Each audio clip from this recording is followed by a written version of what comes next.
If you can get 1% better each day for 1 year, you'll end up 37 times better by the time you're done.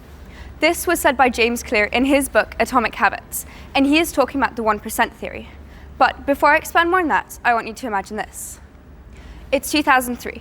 Competitive British cycling is a complete disaster. No teams have won any Olympic medals in over 100 years. Every year, they return from the Tour de France without any wins. Most bike manufacturers refused to even sell them bikes because they were worried that associating with the British team would hurt their brand image. They were the laughingstock of cycling. But not for long.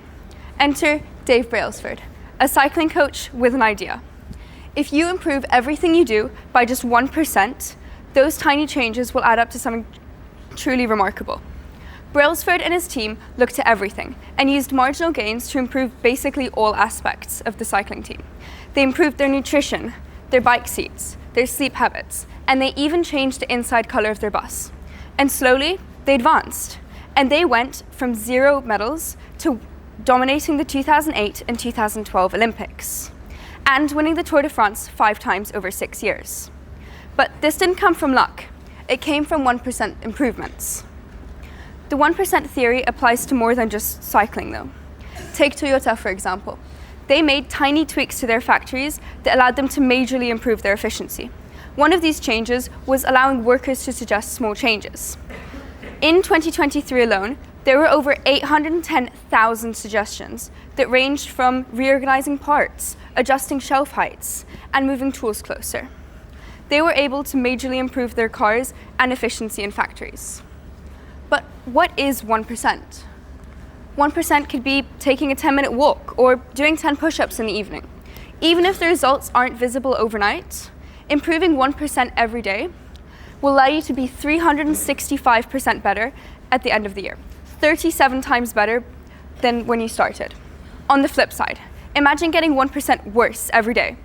After day 100, your progress has diminished to almost nothing. I came across the 1% theory a few months ago. I was talking to my coach after training, and I was whining about how little progress I felt I was making. He told me about the British cycling team and the 1% theory.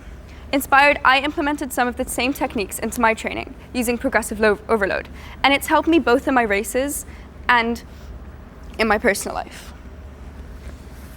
But why does the 1% theory work? It's a simple idea, built upon by a Kaizen philosophy of small changes that lead to greater results. The small wins build momentum, like a car slowly accelerating. You can't reach 140 kilometers an hour until you've reached 50. These small wins are manageable and easily repeatable. Put simply, they don't overwhelm you.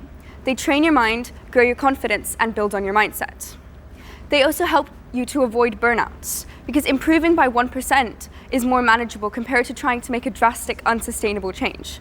Have you ever waited for the perfect conditions to start something, like a class project or reading a new book, knowing there won't ever be a perfect time to start? But let's be real. We know this. We've heard the stories, we've seen the quotes, and we've read the books. The big question is, why don't we start? Because it feels too insignificant to be true. There's a nagging voice in our head always saying, 1 page won't make me smarter, 1 push-up won't make me stronger, and 1 saved dollar certainly won't make me any richer. But on day 100 or 200, that change won't be so insignificant. The biggest enemy of growth isn't failure, it's self-doubt. John W. Atkinson found that people with a strong sense of failure tend to avoid tasks because they want to avoid the shame from failing. But that's where the genius of the 1% comes in. You don't need to leap 100 steps. You just need 1, and then another. We often find ourselves waiting for a big moment, but improvement is found in the 1%. Thank you.